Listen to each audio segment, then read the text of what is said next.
Yeah, and it's the beautiful thing about that is it's us as a community doing that, right? It's Yeah.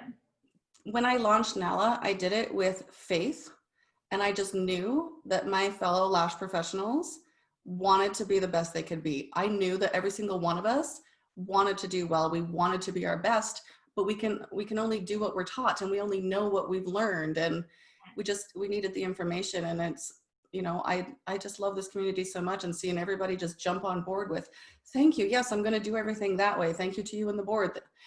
I'm so proud of this industry. To watch where we've come from, it's just an amazing thing. To think the things we used to do Yeah. back in 2007, 2011, 2015, I mean, the things we used to do, we look back now and they're so barbaric, and I just love to watch us grow.